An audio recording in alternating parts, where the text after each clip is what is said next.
What's happening, YouTubers? This is Joe Bravo with Mo Bravo Knife Reviews, and I'm here with Dryan This is Dryan Lynn. We are back with episode 4. of the You could Northeast EDC podcast. you could find us on Instagram and our socials regularly. I'm at NYC Nightlife. Joe's at. Watson and the Shark. That's Watson, ANDTHE, Shark. Remember, guys, tell us in the comments where you're from, what you're carrying, and what platform you're listening on. Most likely, probably YouTube, because that's the only platform we're on right now. So you can help us out a lot by liking the video if you like what you hear, hitting that like button, hitting subscribe, commenting, and commenting. Yeah, I want to say thank you to everybody that commented the last time. I know Phoenix was in the house. I know Texas was in the house. I know France got in there for a little bit. We got some friends down under in Australia, in Singapore, in Malaysia. It's out of control, the support that we've been getting. I just want to say thank you to everybody. Without your support, we'd be doing this anyway because I like to do it and Dryan likes to do it. So It's something we like to just talk about in our spare times. but having your support makes it all that much better. So, Dryan, let's just get into it. What new knives have you had your hands on recently? I actually just got my Sabenza back. It was on loan, so technically no new knives, but EDC item that I have coming in the mail is the new Pete's Pirate Life glass. That's like a drinking glass. So if you guys aren't familiar with the Pete's Pirate Life brand, it's the the YouTube photographer Peter McKinnon. He has a whole entire EDC brand where he sells just random items. I kind of want to say that are EDC related and some that aren't EDC related, using his little pirate logo and his alternative account called Pete's Pirate Life. So over the weekend, he had a drop where the most anticipated item in his drop as of late is the Pete's Pirate Life hatchet. Who needs to EDC a hatchet? I really don't know, but for $650, it was a little bit overpriced for me. That's why I grabbed the glass. But the glass was like $130, so that's a little bit overpriced too. But I mean, it's kind of cool just having his pirate logo on the glass. Well, that's like Vero. He went all brand advertisement. Mhm. What 5 weeks ago, 4 weeks ago, you can get a Hank, you can get a T-shirt, you can get a glass, Trey. you can get a poster, you could get a EDC dump tray, you can get a slip for Mhm. your Vero and your Fulcrum, and it's great marketing strategy. It People is. ate that shit up. You know, it's funny. Today's like the first time I seen one on secondary. Someone had one on the marketplace. $40 for a pack or a Hank Mhm. with Vero's logo on it. So God bless him if he's able to make that kind of money. I mean, like yeah, like any influencer, any knife designer who's able to profit off of merchandise and it is really good because like they throw it back into their craft. Like for Pete's Pirate Life, he literally can, that dude can slap his logo on anything and literally sell it within like seconds of like releasing his product.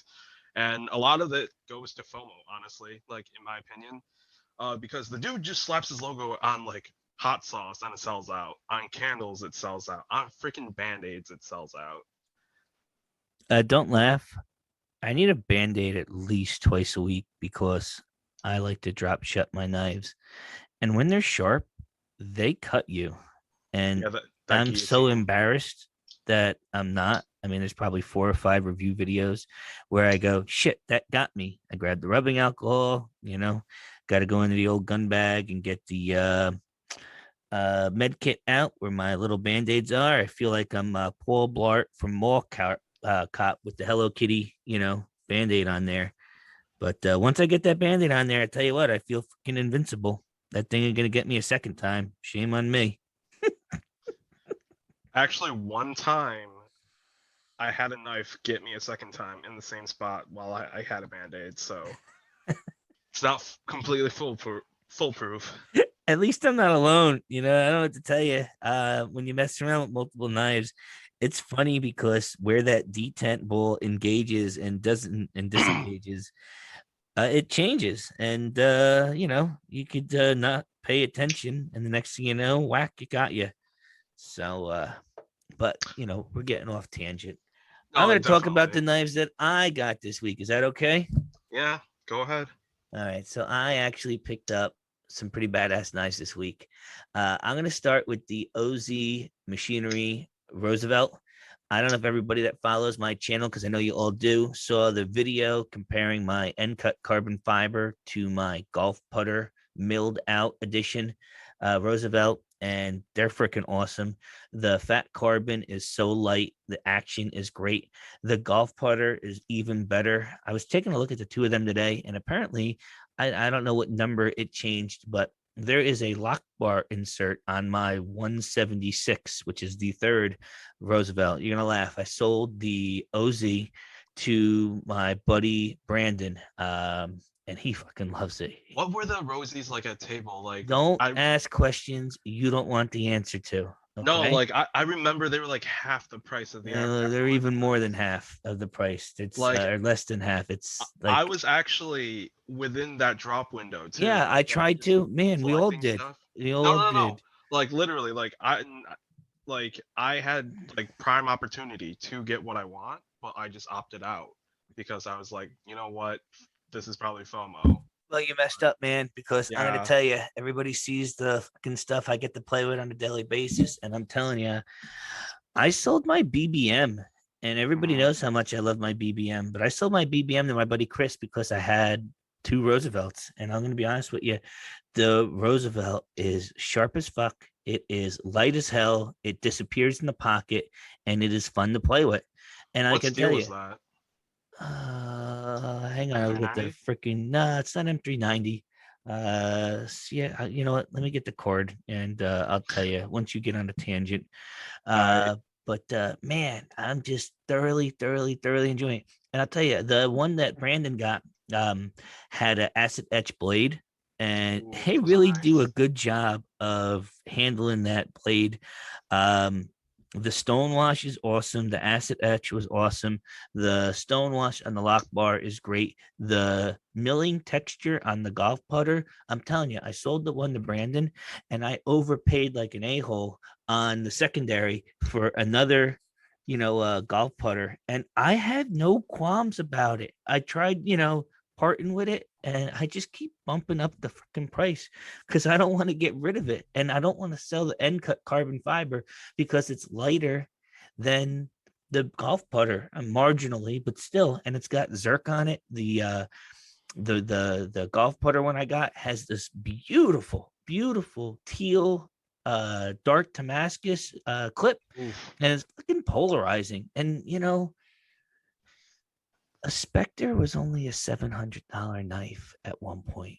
And Right. everybody has to remember that quality, design, innovation really extends to what a knife is really worth. I got people telling me, oh, that configuration's not worth that much. Well, I can't go to Amazon and replace it. So, yeah, I mean, anything over table isn't worth it. right. But Like this the isn't like a Vero Impulse where you've got, 250 of them, or an Isotope where you've got 400 plus different iterations of the same knife. You've got a good chance of finding an end cut carbon fiber with a stonewash blade. But to find something like my Roosevelt 176 with the aluminum anodized, the titanium anodized spacer, the anodized hardware, and that dark green teal Damascus clip, what could there be? Four ever? right. You know what I Like mean? yeah, Like, yeah, definitely. There's definitely like limited supply, and that's what keeps the prices high. But it's like I mean, like at that point where you're so hyper focused on the details and not. I mean, like there's nothing wrong with like hyper focusing on the details and like marveling at the beauty of the knife. But at that point, in my opinion, it just becomes pocket jewelry to an extent, right? and Because and you say that, I'm gonna tell you, my end cut carbon fiber, because it has a Zerk clip, it's got a Zerk pivot, and it's got a Zerk backspacer. I Mhm. would use that SOB, and the fat black carbon show side scale on that, Hmm. it's going to take abuse, and this is what's so great about these stupid knives. There's pocket jewelry, and then there's a configuration set up to where your pocket jewelry could also be something that you're not afraid to use because it could take it. Now, the milling in a feathered Spectre, I would be concerned about using that as a hard use knife. You would My use a Rosie as a hard use knife? I think I could, yeah, or at least something to use to break down a cardboard box or something. If you looked at the That's not hard stonewash use. blade, well, there's a difference. I'm not going to Right. take my fucking Boudica, my cracked ice nebula, and Hmm. break down boxes with it because you don't want to ruin that polished steeled carbon steel blade on that. But if you saw the stonewash, and I'm going to compare this to how I feel about both the Vero stonewashed, but the Best Tech does a great job at that stonewash finish, and the Craig Brown knives stonewash on his blades. They're fantastic. And this is a knock I have on the Spectre Stonewash Right. 1.0. And I think that's why they changed it to the 2.0 for the haptics and some of the later Spectres. You can see the abuse or the mark or the slice. Same thing with a Shiro. Some stupid mark on a Shiro can reduce your knife resale value by like $200. But if you get a really nicely done stonewash, a little nick or a little scratch or a little mark on the blade is going to be so insignificant when you have a good stonewash. And that's what Will really takes agree. me aback with the OZ. Yeah, like I will agree that like hand satin or like hand rubbed or whatever, like any blade with grind lines instead of stonewash will be able to show up like scratches a lot more and like just overall wear. But at the same time, I'm like slowly drifting away from stonewash blades and going like the hand satin route and like No, without a doubt. But you owned how many hinderers, right? And right. would you It, want a hinderer in a hand rub blade? honestly, that'd be kind of cool if it's like the grind. Hold on, pause it. I will pause it. I don't know how Yeah. to pause it, but and we're back. All So right, the I had to follow. use the bathroom real quick. But anyways, so the hinderer with a hand rubbed, yeah, no, like that would probably look pretty bad. I'm Like, not. However it looks. Do you want to fucking show your hinderer? No, Rick Hinderer wants you to beat the hell out of that thing and come mhm. back and ask for more. That's where I don't know. I've Are there never. custom hinderers? Is that a thing? I don't know. I know Rick makes some that he signs off himself. I know that Rick, does do some custom stuff with the. I mean, like custom hinderers in the form of like you can like like customize it yourself with like different like colors, scales, and stuff like that. Well, But that's all on the aftermarket. You can buy all that stuff. yeah. You can buy a titanium show scale. You could buy the footprints like the dogs and the ranch and the warthog. I mean, that's all stuff that you actually have the ability to do. Oh, there are custom hinderers in the sense of what you said, like Rick Hinderer does it himself. Oh Like yeah, the he actually signs the lock bar if he does them. And then you've got the COVID. There's COVID editions. Shit, he was mhm. making a COVID filler tab that was getting like 175, $200 over table just for the filler tab because it said COVID and had the biohazard I'm on there. like the Hinderer fanboys will like hate me for saying this, but like I'm completely off of Hinderer now. Like I don't know why. It's just like it's not a brand that like I click with. So Like I Jay, what Jay Slice, yeah. he sold me my first Gen 6 Triway, and it was a skinny slicer. And I Mhm. fucking loved that thing. If I could find, I mean, I don't know. Jay gave me a hell of a deal too. I picked that thing up for like 325, Right. 25 or 375. And I'm telling you, you can't find a skinny slicer for a price like that. It needed No. a little touch up on the edge, and it had a little couple of spots, where it looked like it had been sharpened. But Mhm. man, I'll tell you, the thing was thin, rode in the pocket nice, had a great action on the Triway. And you know how it is. It's just a really sweet knife for me. But I would never buy that and show it. I would buy that and use it like a 31. Anybody know anybody with a bog oak 31 that they're looking to get rid of? Me right now. So again, you used your 31, right? And you had no qualms Yeah. about it. No, I mean, like Jake, for instance, like Bearded Gear, he doesn't like crispy knives for his own personal reasons, which like I understand where he's coming from.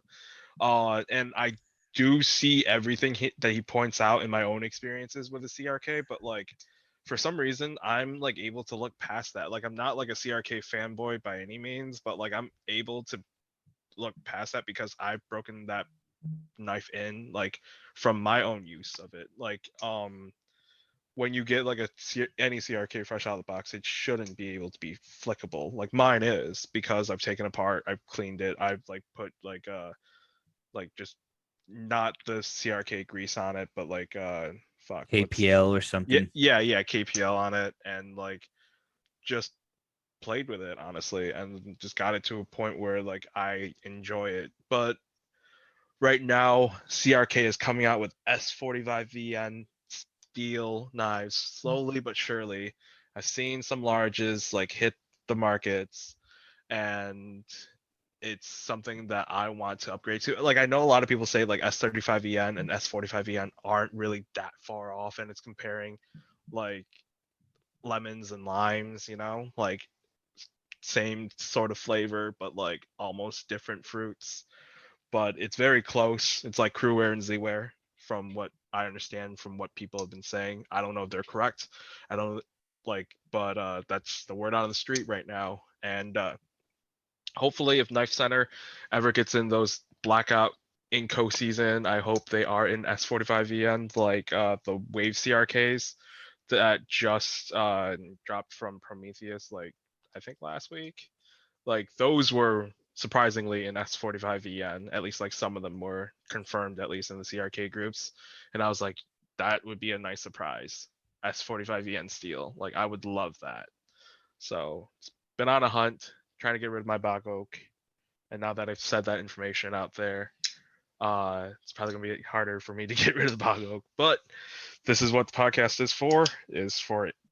Just knowing about things that's happening in the knife industry that you may not be aware of. Yeah, and it's funny. I got a cool segue on this, but I just want to get at you. I had two Incosis back in the day, Tonto and a Drop Point, and I didn't love any of them. And I got a mini Impulse, and I traded it with a guy for a Bloodwood 21 large Sabenza Drop Point, and I sold it before I got it in. And I'm gonna tell you this right now, the freaking condition and the action on this 21 was so broken in that I was so pissed that I sold that knife before I even had it in hand. And my buddy Nathan, who has since become a really good friend and confidant, enjoys the hell out of that knife. And I know it's a forever keeper. But son of a bitch, if I knew I could get a 21 to be that flickable and that comfortable, I never would have sold it. Now I've had two or three 31s since then, another in Kosi. None of them are as nice as that 21. And it's just so funny how somebody can get a knife like that and say they hate it. And then you get one that's so tuned right. And you're like, how could anybody hate a knife that's this nice? And, that's the difference. And that's why we do it. And that's why we swap knives, even with these isotopes. You can talk about that real quick.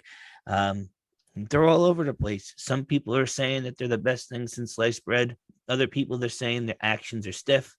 I've had two. One, the action was stiff. The other one, I broke down, I lubed up, and it was a freaking dream. I loved it. I sold both of them. And this is going to segue into our do you have any funny knife buy sell trade stories, Dryan? So I posted a Vero Impulse to the Vero Marketplace, and I got to give a shout out to Simon. I think they reached 1,000 members on the Vero Marketplace page that was generated maybe about 4 weeks ago or so. That's And lit. it's funny because I didn't get any action. Whole bunch of likes. I had the TV a little high, see if somebody was really interested. And I wake up this morning and I get a message. Hey, are you looking to just sell that impulse outright? Or are you looking to do trades? So I look at the picture and I look at the name, and Dryan, you're never going to guess who wanted my Vero impulse. Oh. Joseph Vero. But you sure it wasn't just like a fake account? Well, it's funny because when we got done doing the deal, I asked him for a vouch. He said he didn't have any.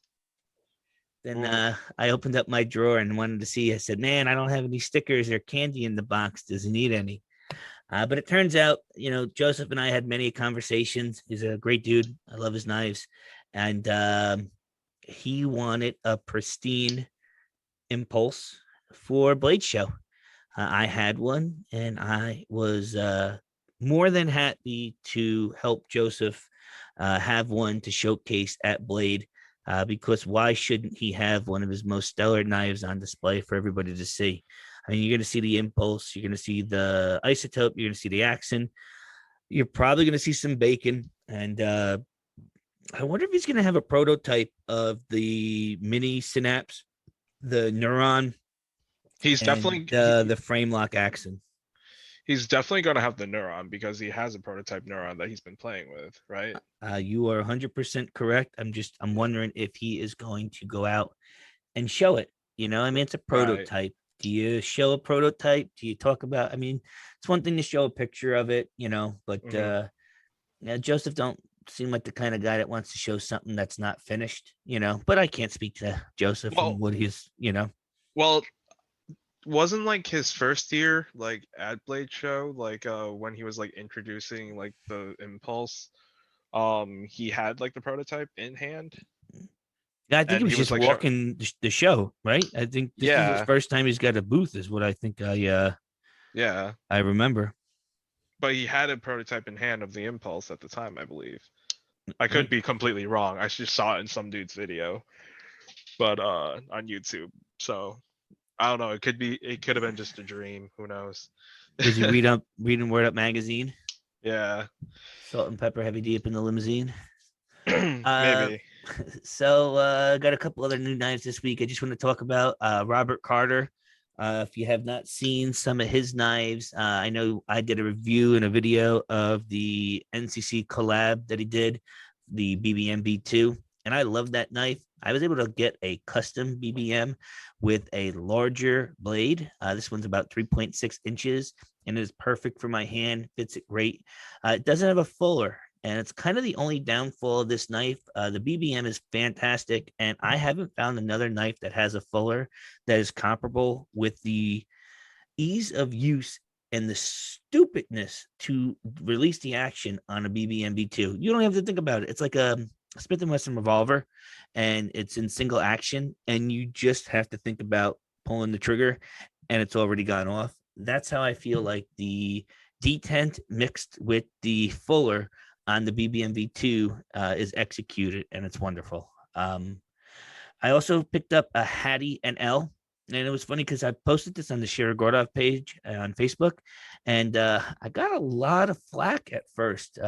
People were trying to tell me it wasn't what it was, and I always question that. Do you do your due diligence by commenting on something that you know or you think you know is true before having a conversation with the person in a direct message? I kind of get upset when somebody wants to stomp on my page. I did the research. I went back in the Facebook archives. I saw that the only other Hattie NLs that were released were at the time during the Moscow show, that there was only supposedly one of 100 of them. And I got all that information from the same page that I was getting blasted on. And what's Wait, so, great. Oh, good. so they were they like price policing you or just like correcting your information? No, they were trying to correct the information. They said that uh, Recon One would never sell a knife that was made for a Moscow show as new. And he wasn't wrong, because Recon One sold the leftovers as new on their website, but they didn't come as a typical production knife like an F3R or a Hattie R or any one of these knives. It Hmm. was left over from the Moscow show that Shirogorov, however, got it to Recon 1 to sell. So, like I'm saying, he wasn't wrong in saying that Recon 1 sold them new. But where they came from before Recon 1 had them was the Moscow show. And somebody actually on the comments, I'm guessing from Recon 1, stated that they came from the Moscow show and they sometimes get leftover knives that they sell from Recon 1. Well, guess what?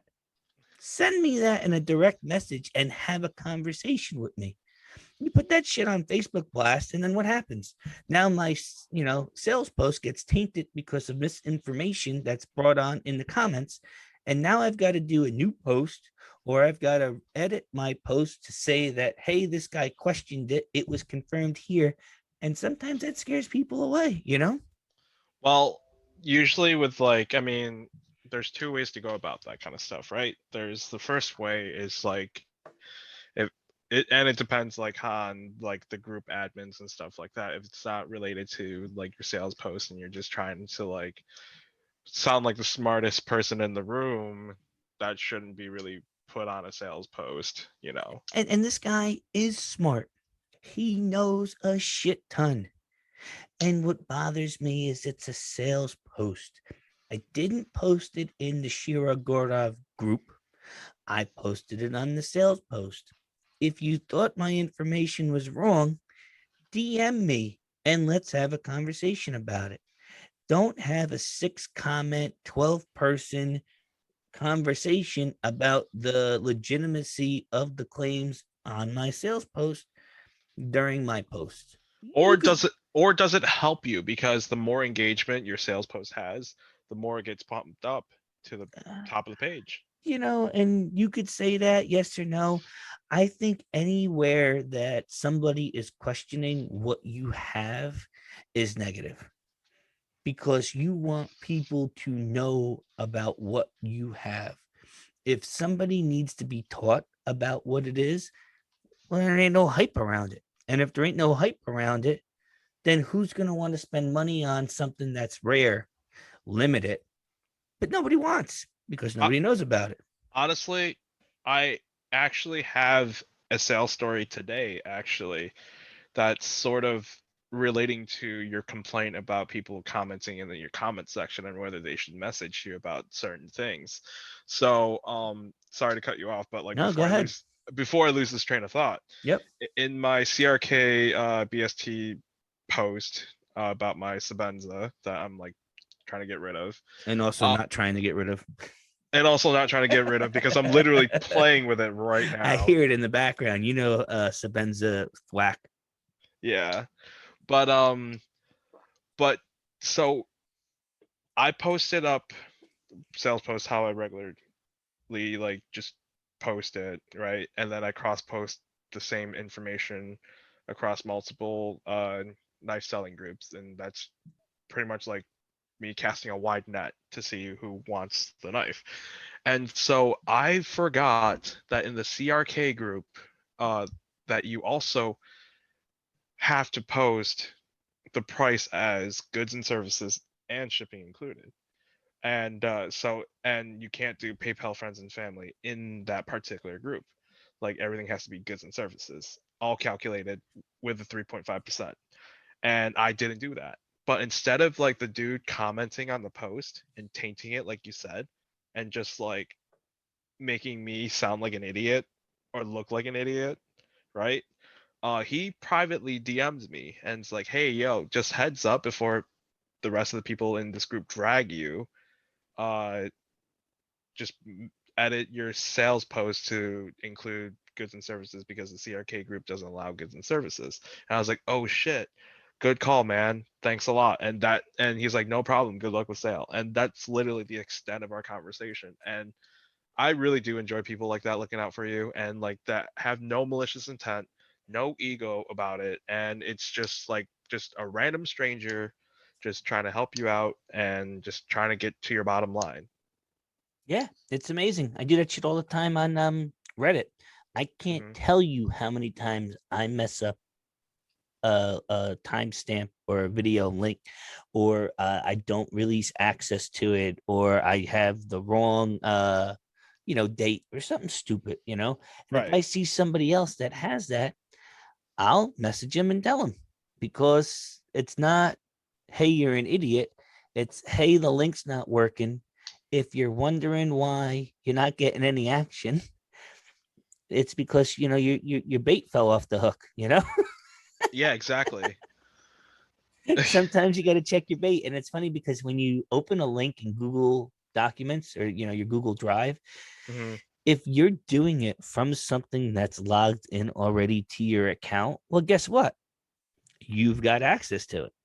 So what I always do, or try to remember to do, is create an incognito account so that I'm not logged into my Chrome account or my Google account, and then Right. click on the links to make sure anybody has access to view the links. And I know I could just go to Imager. I don't care for Imager. I've got Google Drive. It works fine. Thank goodness the guys at Reddit have no problem using the Google Drive stuff.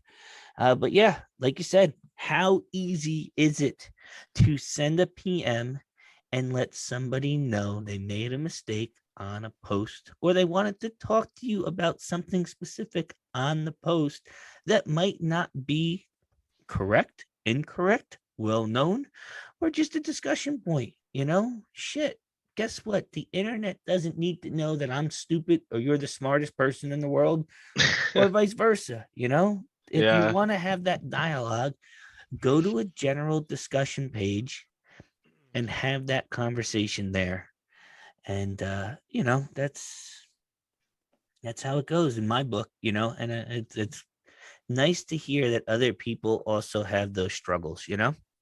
Oh yeah, I mean, like if you sell knives, trade knives, in like the EDC community on social media, like whether it be Instagram or Facebook, you're bound to like run into these types of situations. Yeah, I mean, you got to have thick skin, and that's it. At the end of the day, you can't let it bother you. Trust me, I've got negative 100 comment karma on Reddit. Just think about that. Yeah. Negative 100 karma credit, whatever the hell that is. I don't even know. All I know is I've got over 19 swaps and nobody complains. So if all you're doing is downvoting my comments, thanks. I don't know what to tell you. Wait, so like what is the karma I like No idea. Nobody cares. Nobody I, cares. I think on Reddit, from what I understand, the karma system is if you're in the positives, you're like a trustworthy person. Yeah, yeah, yeah. But guess what?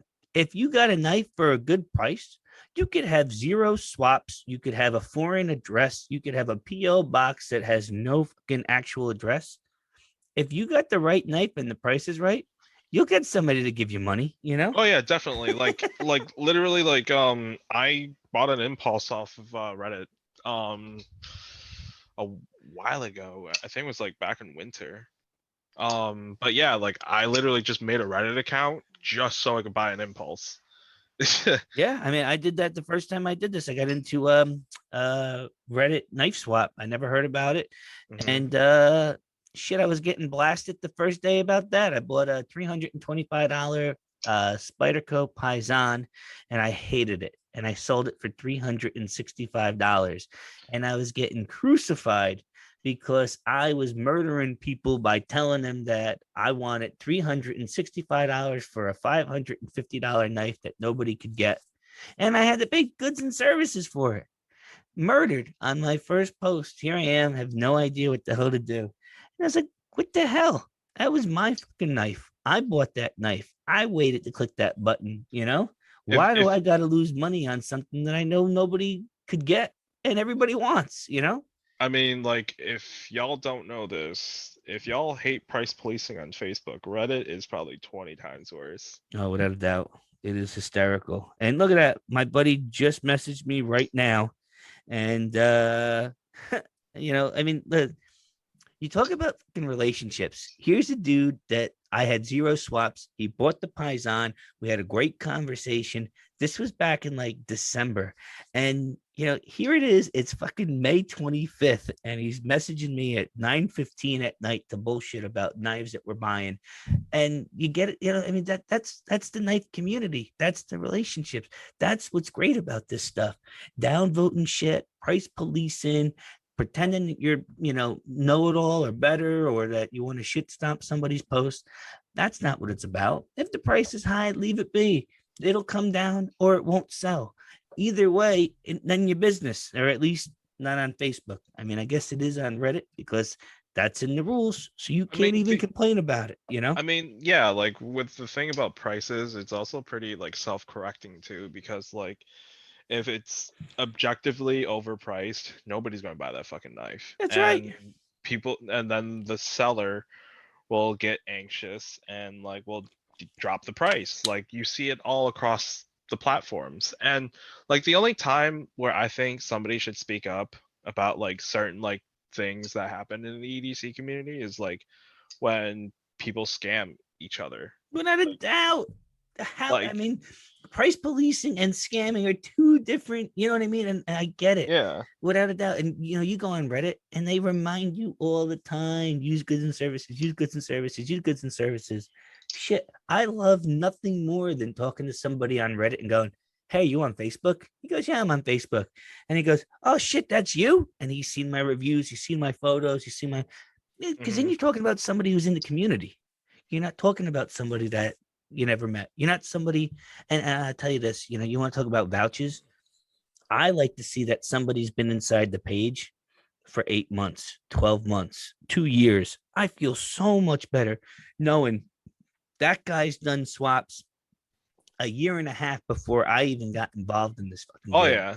I mean, like, you don't even have to ask. Like, I mean, well, I emphasize that everybody asks for vouchers, but like for me, like I like to live on the edge and just like search a person's name in a group, and if they're pretty active, it gives me a lot more confidence in doing trades or buying or selling with them just because they're an active person. Rather, but like and you said like being just members of a certain group for X amount of times, the longer the better. But like there there were instances where I was somebody's like first trade or That's whatever. right. Yeah. Somebody's got to take a leap of faith. And, Yeah, what do you do? And that's what's great about Reddit. I sold a knife, I got a swap, boom. I completed a transaction that had no issues. Now somebody said that they could trust me because I already had one swap and everything went well. And that's how I met my buddy Chadwick. So it is funny about the people that understand it and that are okay with it. And you have to start somewhere, and it's a great community. So I'm not poo pooing Reddit. I'm not poo pooing price policing. It's a pain in the ass. It's part of the game. Just know everybody's trying to do their thing, and that's what's great about it. Everybody's got a different perspective when they get in front of the computer, when they get in front of the phone, when they hold the knife in their hand. Everybody's got a different perspective on it. So, before you go on blast, just take a second. exactly. Anyways, so do we want to talk about knife shows I next? would love to talk about knife shows. Does everybody know what's coming up this weekend? And no, if you said Blade Show, you would be wrong. Tell them, Dryan. Okay, so we got TKI Nashville. That's Tactical Knife Invitational Friday, May 28th. Doors open at 6 p.m. and that's the 3-hour event one, right? That is. Or So apparently there's two different events taking place at the DoubleTree by Hilton in Nashville downtown. And it's funny because we talked about this the week before, and like you Google it and it comes up Nashville Custom Knife Show. And you're like, oh, there's a custom knife show in Nashville. I wonder where that is. And then you go and do TKI and you're like, oh, TKI is in Nashville. Well, TKI is only 3 hours long on Friday in Nashville at the same event. So what it is R1 Promotion is doing three different three different days, and they did a sub show, I guess you could call it, and on Friday night at 6 o'clock. That's the show that we talked about last week. We called that the TKI, or the Tactical Knife Invitational. That's the one we were talking about with Edison Barajas and Anthony Mafione. Who else was there? Richard Rogers, Shooter Gordov, RJ Martin, Michael Birch. So a lot of the knife makers are going to be there that, Dryan and I are familiar with, I guess you could say. And they're going to be, I guess, highlighted on Friday at the Tactical Knife Invitational. Fast forward to Saturday and Sunday, and instead of Marafion, you've got Microtech knives. Instead of Sergey Shirogorov, you've got Shirogorov knives. And I guess, I don't know, it's Tactical Customs on Friday, and then it's custom production on Saturday. I'm not sure. There's a lot of the different knife makers. Heretic Knives is going to be there. McNeese, Alamic, Simeon Custom Knives. I gotta give a shout out to Jamie. He is working his butt off to get ready for that show. I got my hands on a Yeti flipper and an Unto, and I am totally impressed with both of those. And I managed to strip a standoff. So Jamie said he would take care of me when he slowed down after getting ready. So I'm certainly excited and hopeful that Simeon and Jamie and the rest of the presenters that are going to be presenting on Friday, Saturday, and Sunday down in Nashville have a really nice, successful show, and that everything goes well. And then Blade Show is from June 4th to June 6th. That's correct. Down in Atlanta, hot Atlanta. I'm sure you guys are all going to sweat your balls off. Who was it? Josh Solo today, talking about getting a tent and hammering some beverages and standing in line to make sure he gets that Koenig before everybody else. You didn't see that? No, I didn't. Nah, it's a good time, man. Can you imagine that kid getting hammered in a tent? I'm not gonna say I wouldn't do it. God bless him. All power to him. But I mean, everybody's going to be stampeding for that Koenig table. I know, and they got so many first timers. I have no idea. If I was there, I wouldn't know what the frick to do. I've never been there. I don't know. Am I running to the Koenig table? Am I running to some of these other custom makers that are going to be there that what's the one, the Alpha and the Alpha Pup, Kennison? I'd love to get my hands on one of them. Supposedly this is going to be the last time the 100th Kennison Alpha has been made, and supposedly that's it, solamente. There are no more going to be made. So then you choose, what do? Do you run the Kennison table? Do you go get bacon at Vero? You got the early bird, but is being the early bird enough when you got guys like Josh Solo in a tent 10 beers deep running and plowing over you to get what you want? He told me today actually that he works only Monday to Thursday, so he's gonna be ready. Oh yeah, man. And listen, there is no knock on him and everybody else. There's gonna be I first went to 5. It's probably going to be like 50 dudes like Josh Solo, amped up on Red Bull and Rockstar, and hammering beers while he's waiting in line. And again, God bless you. I hope you get that knife. I hope you take so many pictures, and I want to be salty as when you show me that knife, because God bless you. You put the work in, you deserve it, Honestly, the only knives that I want to see, and I have a proxy. Bryan Brown. No, Come on, DLC Arius, actually. Is that what it is? Yeah. So you don't care about Bryan Brown? Hey, Dryan said it right here. It's on the podcast. It's a recording. No. Like probably second table to hit up. But like, dude, have you seen Koenig's IG? They're just literally just. Yo, did you see the mirror polish? Yes. What the fuck, man? He is killing it. I'm so jealous. My buddy Jay's gonna be down there with Josh and Lou, and Kyle's going down there. I can't tell you how fucking salty I am that I'm not gonna be with him running to get myself one of those hot ass Koenigs. Mini Arius is gonna be lottery doll, probably. Oh yeah, but I mean, how many are you gonna have? You haven't seen a picture of a mini Arius yet, right? No. I mean, there's so much fun. And like, I'm gonna tell you, 5 years ago when I heard a blade, it was like, I wonder what the new Benchmade is. Ah, what's Spyderco releasing this year? And it's not a knock on that. It's just unbelievable how in 6 months I went from 0 to 1 million, and now I Oh could yeah, rattle off fucking 65 custom knife makers. I've probably talked to 5, 6, 7, 8, 9 of them through the time. Some of them like my posts, some of them find me on Instagram, or some of them want to say, hey, that's a sweet picture of a sweet blade that I made. And that's fun. That's fucking cool, you know? dude. Same time last year, I thought a Spyderco FRN PM3 lightweight was too much money for a knife.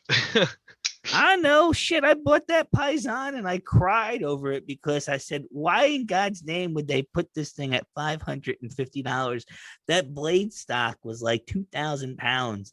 I mean, yeah, it was a guillotine, but the whole ergos of that knife just threw me off. That's why so many people chop that thing down and make it into a regrind. But I like comparing knife collecting to like smoking cigars, right? Like when you first start out smoking cigars, you don't really oh, you know. want the Monte Cristo white label is what everybody tells you. Oh, just get the regular Romeo and Juliet. Oh, you want a Yeah, Cuban Cohiba. and you feel overwhelmed and like you're in way over your head, and then you just like stick to the cheap shit because that's like all you can afford, and you're like And you then don't understand the nuance of uh, cigar smoking and knife making and and stuff. then you grow a pair of balls and you ask somebody, and I tell you, I did this. I said, listen, man, I like a dark Maduro cigar. I want this fucking thing to put hair on my chest. What do you recommend?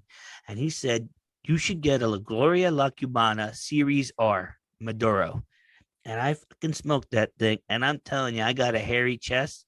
It was twice as hairy after that cigar, and it was fucking fantastic. And what do? You take a leap of faith to somebody that knows what you're talking about. I hate Connecticut wrappers; they burn too hot. I like an H. Upman vintage Cameroon. I used to like the Monte Cristo Reserva Negras. They it was a Maduro that were fantastic. They don't even make them anymore. A Cohiba Series R, the Cuban, is Maduro. Excuse me, a Cohiba Maduro number 5. The Cubans is delicious, great. Not spicy enough after you get into smoking the La Gloria La Cubana Series R's, or oh shit, the Sun Groans, a VSG. Who the fuck makes a VSG? The black tube. I can't. Literally looking A it up Toro right now. Fuente. A Toro Fuente. It's fucking out of control. It's a $15 cigar. Guess what? It's fantastic. I would spend $15 on that any day of the week. Even a Padron. Fantastic. I don't think that's worth $30. I'd rather smoke a Padromo 25th anniversary Maduro, or Padron, a Padromo vintage Sungrown. Uh, I mean, I could talk to you about fucking cigars, like I could talk to you about knives, like I talk to you Dude, about the scotches and the bourbons that should pair them with. unpopular opinion, I don't like Ashton cigars. That's okay. You don't have to. I mean, what do you want? I'll be honest with you. I don't like smoking cigars anymore. That You doesn't mean I don't? don't have a taste for them. I love them, but fucking hey, I smoked one on Friday. I'm so fucking old now. I taste it on Sunday. It just lingers. It just lingers, and you know what it is, man. It's from smoking cigar or cigarettes and smoking other things. You get down to that nub. I want to smoke that thing even more down at that nub, because now you're getting tobacco, you're chewing it. It's you're 4 deep on your on your scotch or your bourbon at that point. And I'm not fucking 25 years old anymore. Hey, I'm only 28, but like I'm not. I don't know anybody who chews the tobacco in their cigar. That's kind of weird. No, you chew the nub. You gotta like other tobacco products. You got to make sure that that canal is breathing knife after you get done chewing it, and Mhm. you lip it, so you got to kind of chew on it a little bit. Yeah, you'll get there. Totally. I remember being in Abu Dhabi, smoking a Mhm. Cuban series, Maduro number 5, with a single malt, reading a book in a hotel right on the Corniche Plaza, and it was fucking fantastic. I remember dipping the tip of the cigar in the scotch and thinking I was the coolest fucking kid in the world, you know. And it's so funny. Here I am, 36 years old, complaining about how smoking a cigar makes me fucking for a couple of days, you know. Well, like I will say, like the first time that I ever smoked cigars, like the first time I ever tried like a really dark cigar, it knocked me on my ass Oh for like yeah, a well, good did like you smoke day. cigarettes or no? No, I never. smoked cigarettes, and I got to the point where I was smoking cigars because I wanted to quit smoking cigarettes, and that don't help nobody. I wasn't Mhm. inhaling them, but again, you get down to that end, and you start breathing it in, you start getting too much, and it's like, holy shit, I've got a nicotine buzz. When was the last time I had a nicotine buzz? And that's again, I But think yeah, another reason why now not smoking cigarettes, not smoking other things, and smoking a cigar down to the nub.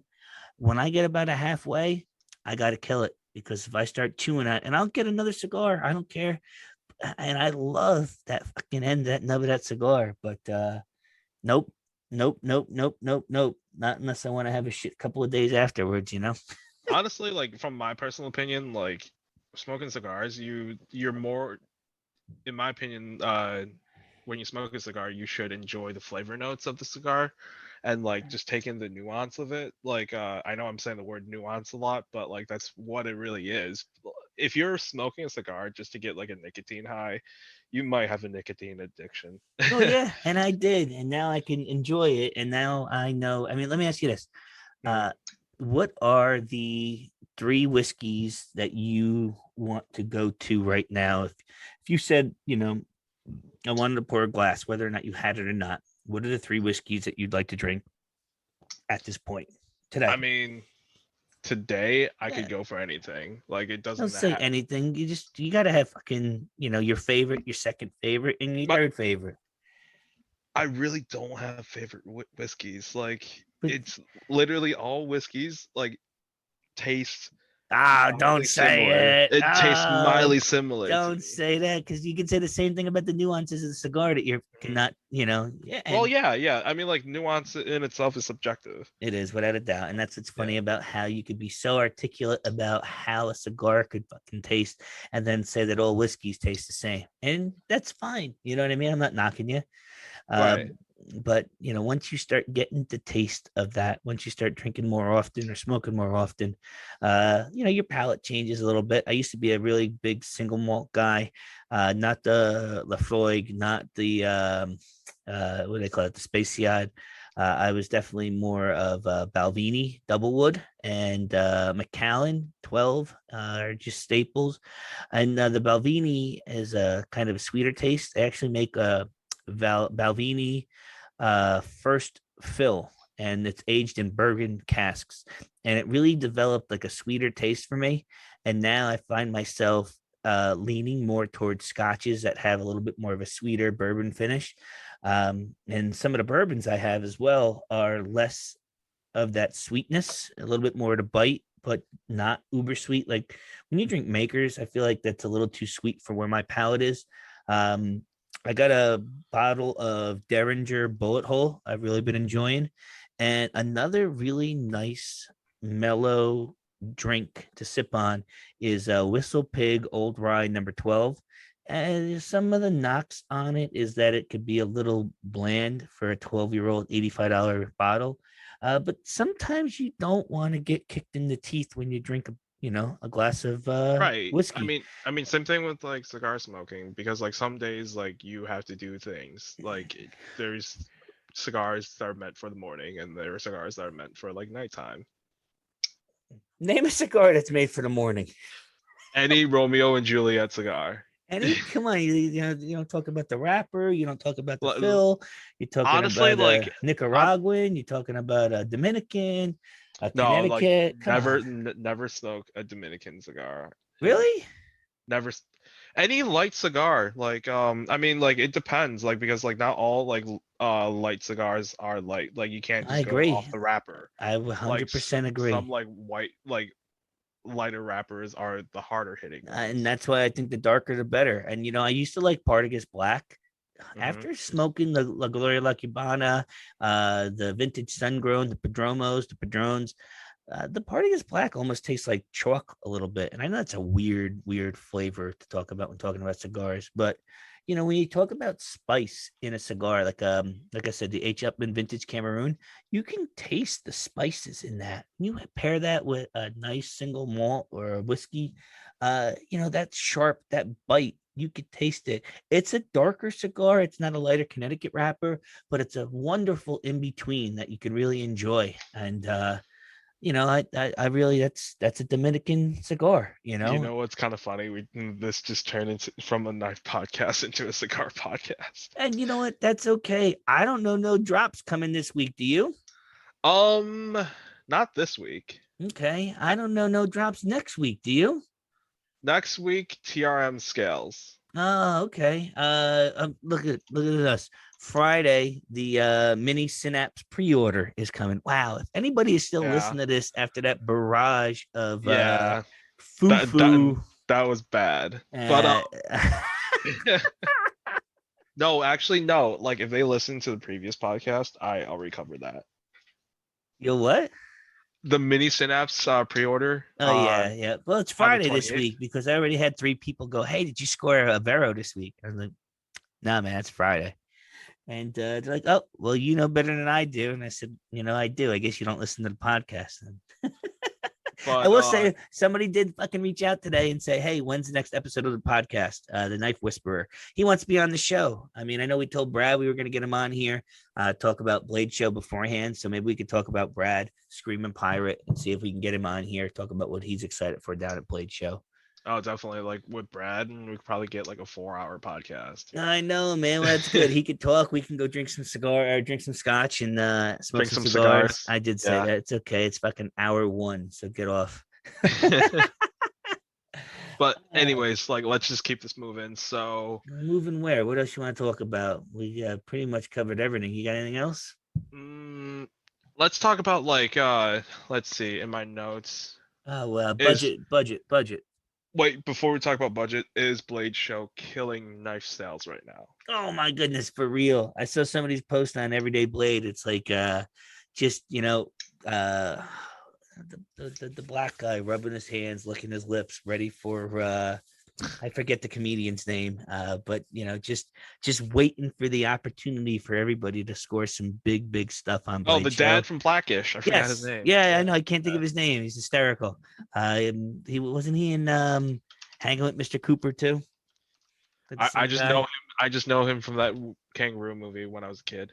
Anthony Anderson. That's his name. No, that's not him in the meme, is it? It's. I'm pretty sure it's him. No, no. You say Blackish. I'm talking about that other one with the white kid and the black neighbors or whatever. Oh, it The might not be him then. no, what's the kid from I'm thinking about the crying meme. no, it's not the crying meme. It's not the crying meme. Remember the kid from New Girl that got the spin-off series where he's the neighbor? Oh, oh, him. Him, Okay. Max Greenfield, is in it with the black guy. What's his name? I'm literally going on IMDb right I'm now. literally just googling neighborhood cast. Yeah, what the hell is it? I can't Uh, think of the stupid name he's in. Cedric the Entertainer. Cedric the Entertainer, who was in whatchamacallit, wasn't he? The Neighborhood. Yes, the And neighborhood. Cedric the Entertainer, wasn't he the guy in Hanging with Mr. Cooper? Or am I just being racist now? He was in Barbershop. He was in Barbershop, but I'm telling you, before Yeah. that, Let's wasn't see. he The with Hanging original with Mr. kings Cooper? of Compton, Madagascar apparently. Steve Harvey Show, The Soul Steve Harvey Man. Show, that's what it was. Okay. Not Mr. Cooper, the Steve Harvey Show. Yeah. Where he was the Steve Harvey was like the teacher, and yeah, yep, that was like his first Cedric the Entertainer thing. Yeah. Yeah, but you'll see the meme. He's just chomping at the bit to get all the hot stuff that is going to drop after everybody spends all their money on Knives at Blade Show. And yeah, I really do see it. It's like you're selling to a different crowd at this point. You're selling not to the people that have 50 hot fire knives, and they're just spending money like crazy. You're definitely selling to people that might not have had an opportunity to get their hands on one of these knives. I mean, there's definitely going to be probably like a wave of like I have all this money and I didn't get anything at Blade, so I just want to buy a knife. Like after Blow, after Blade Show, I think. Yep, and you know what? Will and Be Wild, he told me about this. Like, there's like a cycle. It's cyclical. He's like, yeah, knife sales go hot in December, hot in January, then they pick back up again in like March when the tax rebates come out. Then they go slow until Blade. Then they're slow during vacation in the summer. And then they pick back up towards December again. Once people get their bonuses, it's the end of the year. They got a little bit extra scratch, and people are getting Christmas gifts. And it's just so funny to watch it for the first time. I mean, come July, or is it July, I think? Yeah. Like federal aid for that like stimulus child thing. I think it's like $300 per child. Wow. Yeah. So I think yeah, it's on a federal level. Like I didn't look into this as hard as I should have just because I don't have a kid, so it doesn't interest me. But yeah, like people are getting even more bonus money for having kids and just having dependents, I think. Maybe. But I think it's just kids. Like if you claim kids, then it's like 300 per kid that you're getting back in dollars from the government. Wow. For every month actually, I think it's a monthly thing. Well, I hope they spend all that money on knives. When you get it, come to me. Yeah, that's let's see, that's a Vero knife a month, right? Vero knives are like $300. Yeah, if you get one at table, good luck. Yeah, definitely. All right, I got one for you. Mm. You're gonna kill me because I can't pronounce his damn name. The gentleman that makes the fifth 20, Fife 20. What's his name? Jorgensen. You know who I mean. The CKF makes it. It's Philip Jorget, and I know I'm cruising Felipe Jorget. He released a knife today, and one of the guys in the Vero chat, who happens to be from France, said, "Hey, the fifth 23 is getting released today on the site." And I said, "Fuck yeah, this is great. I can get a fifth 23. I love the CKF version I Oh had." yeah, I think I saw those on NC Blades like on pre-order. Yep. So I have a 520, which is a frame lock, which I'm pissed it's a frame lock because I know I'm going to ride that lock bar like a motherfucker.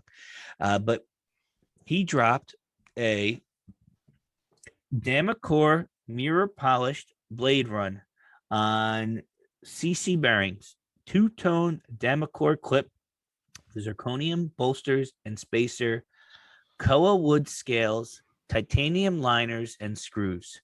4-inch blade, 9 and a little bit more of overall length, and it is absolutely beautiful. Yeah, so it's if you go on NC Blades right now, it's still up for pre-order. No. The fifth 20 is, and that fifth Oh, 20 is a customized CKF version.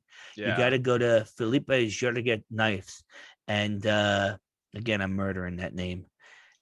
This knife, Just I, type it out in the description. I know. I was ready to fucking buy this knife. Guess how much? How much is it? 3,500 Oof. euros. That's like what, 3 grand? No, it's $4,200 after you do the 3,500 conversion euros from to 3,500 euros to dollars.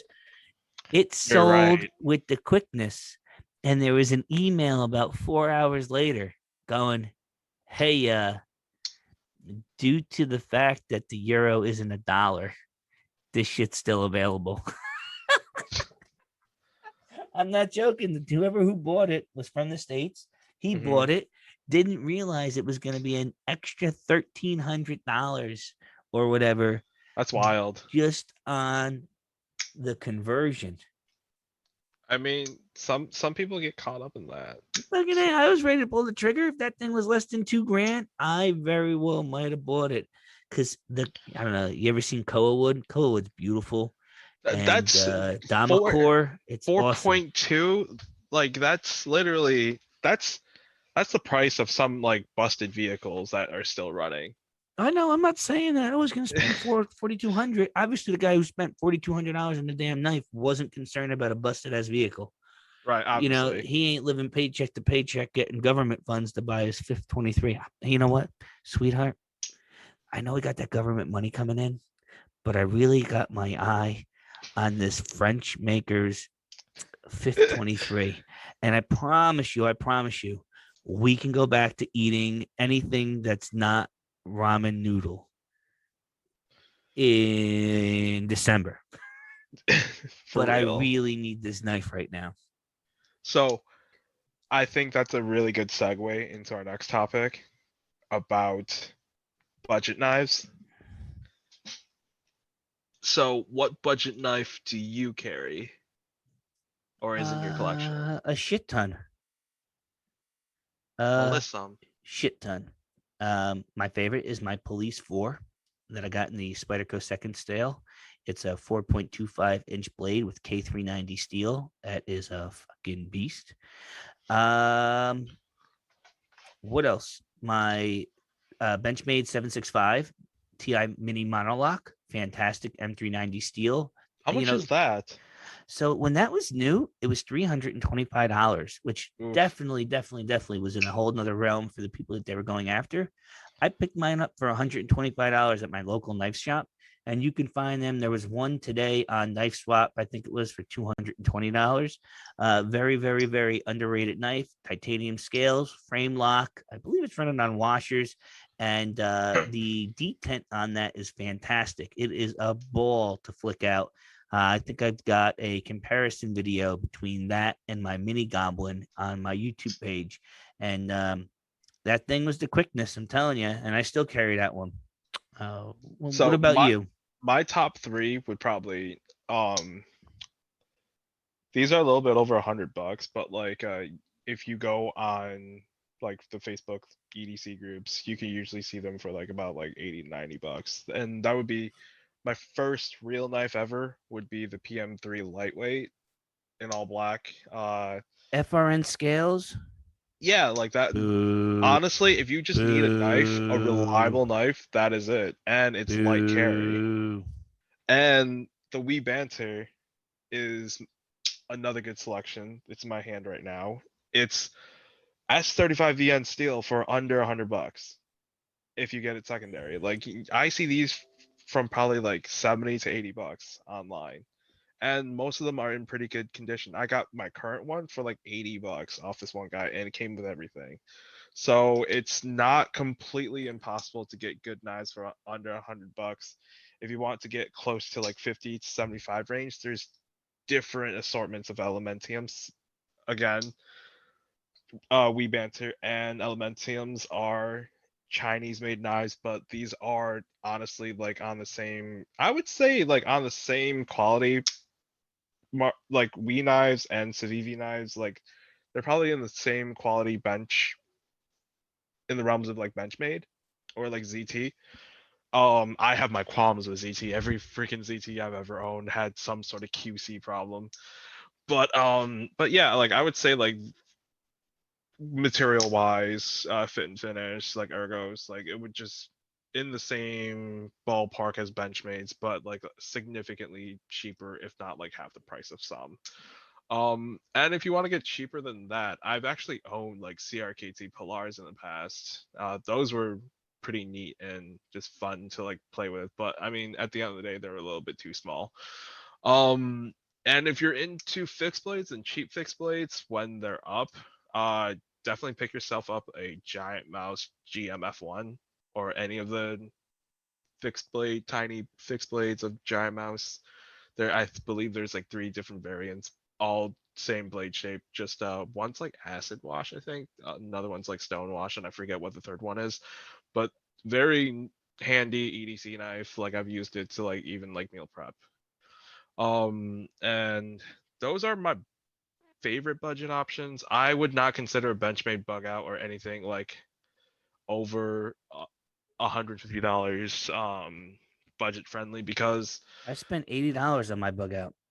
well yeah, I mean like uh, if they're like users and stuff, or if you get lucky, like like a bug out would probably be like in the realms of like same realms as like if you're lucky to pick up one off in the aftermarket, like as like Wheat Banters and like Spyderco PM3s, FRN Are scales. bug outs going for that much with S30V steel?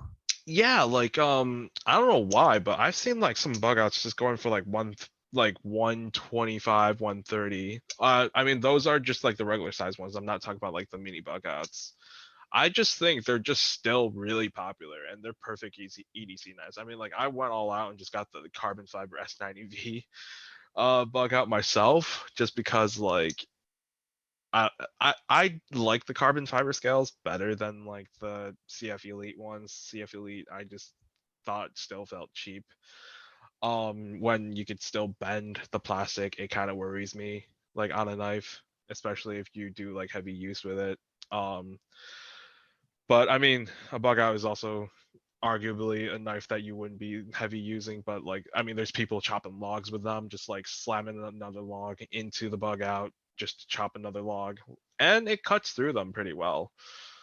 But yeah, so I would say honestly, We Banters, Elementiums, and CRKT Polars would probably like be if you're a college student or like somebody who's like on a ramen noodle diet who wants to have like an EDC loadout and but can't afford the finer things in life, such as like a Koenig Arius or whatever. And honestly, some like Swiss Army knives, like Victorinox, like Oh Swiss Army shit, shit, knives. shit.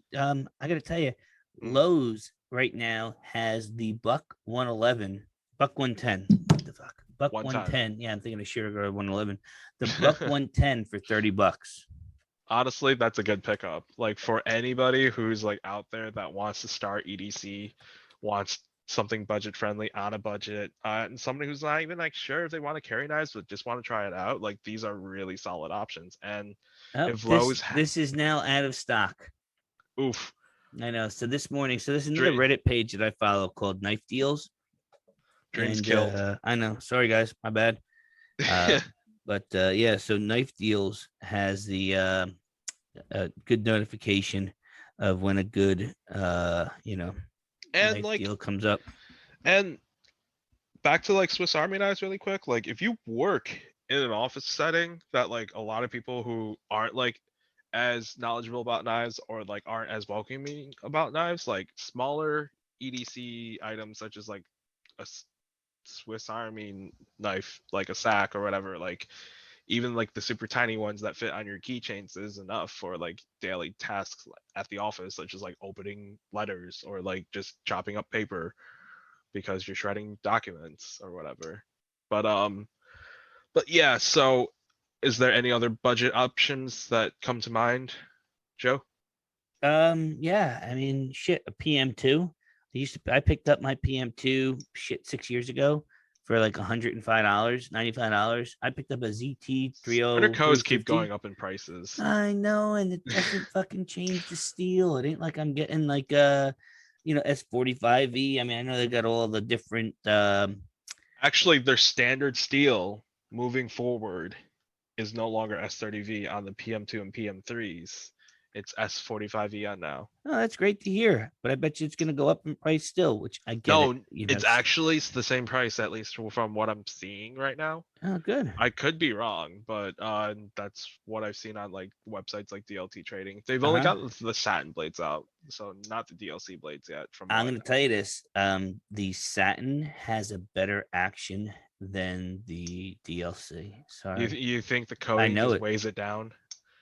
I don't know, it has nothing to do with it. I think it's abrasiveness. Yeah, It's not as smooth. I honestly have to compare it because I do have a DLC PM2. the S90B one. Oh yeah, So I had a Maximate PM2 that's like forever lost in I the still have one. USPS purgatory. You want to buy mine? I'll buy you mine. You can buy mine to replace the other one that is lost in purgatory. No, I sold that one. It's I just in know. I'm purgatory. saying is when you go and have to replace it, you can buy mine from me. I really hope I don't have to replace it Did you get because that's gonna insurance? suck. No, like I sold it to the guy and like I asked if he wanted insurance and he opted out. Mm. So I'm like, okay, cool. And now it's in purgatory. So you guys always get insurance. And it's funny. I Buying saw a knives. lot of talk about that, a lot of talk, and I don't know. I don't have any stories. Hmm. Ters mentioned that he got paid in less than 60 days. I don't know. I don't have the experience. Knock on wood. I don't want to have the experience, but I insure just about everything that goes out. Right. Like It's I mean, peace of mind, I guess you could say. right. Like as a person who sells knives myself, like I give people the option of like if they want to insure it. I mean, you probably add the cost of insurance onto the price of your knives. Yes, sometimes I do, sometimes I don't. It really just depends. But Depends on your mood. what I like to tell somebody is, listen, it's going to cost me $26 to insure an $800 knife and ship it today, like 2-day priority, or I could take the $26 and I could put it in a USPS Express envelope, and I could do USPS Express, no insurance.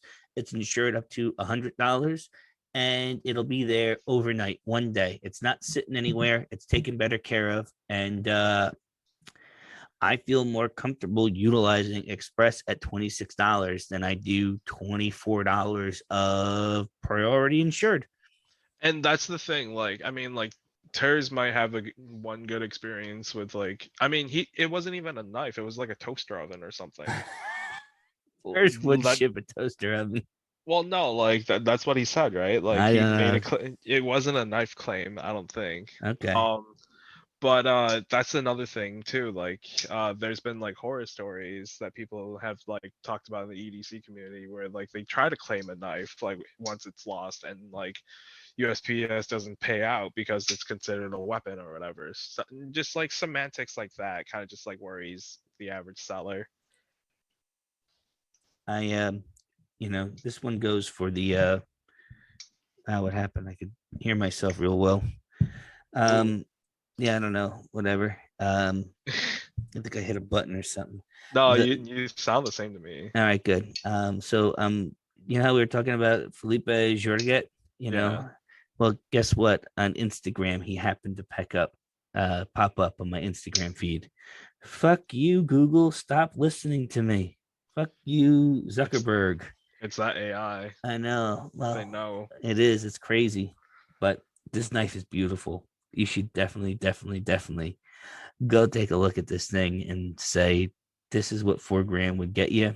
I And will once we're done with this podcast. Is there yeah, anything else that we want to talk about, or should we like wrap things up? I I want think to wrap it up, being that it's probably been over an hour and a half. Everybody's already forgotten about your bathroom break in the middle of this thing. I'm not editing it, so right. I you know, mean, this is Northwest EDC podcast coming at you guys raw. northwest, northeast. I said Northeast. I hope so. I guess you'll be able to see later on. Yeah, definitely. Correct me if I'm wrong, but I mean, this is us coming at you guys raw. Uh, Until we get more budget and can actually edit stuff, and we'll see. Add in like a theme song, like some music. Baby, I like it raw. No, Those sick intros like in other like EDC podcasts that are out there, like Whiskey Night Fight. Do you even know about that? Those podcasts? no, I don't know podcast, man. I don't know nothing, man. I could barely fucking do all the shit I do in a normal day to worry about podcasts. Yeah, but anyways, so this is us signing off. You can find us on social media such as Instagram and Facebook. Instagram tag is at NYC Knife Life, and Joe is What's your tag? Watson and the Shark. So find me on there. I've been doing a little bit of Instagram selling, posting some of the knives that I have. And it's a great way to get in contact with me if you don't already know me on Facebook and Everyday Blades, knife feedback, or, the killer custom mid tech, all that bull stuff. Just get at me because it's always a good time. As a reminder to help us out on this podcast and just social media stuff in general, if you like the content that we're providing you, please go and like this video, comment, comment, comment. Engagement always helps. If you really like us, grace us with a subscription just by hitting that subscription button and hitting that notification bell so you'll be updated every time we upload. All right, guys. Thank you so much for tuning in. I'm ignoring you as somebody with a weird Lucy is trying to let it go, and I'm going to ignore you still as I try and get that into my collection. You guys have a wonderful evening, and hopefully next week we get to talk about my weird Lucy. So, have a great week. Have a great weekend. Enjoy TKI. I want to hear all about it. I want to see all about it. And I really, really, really appreciate anybody that's gotten this far in this podcast. Have a All right. wonderful night. Take care, guys.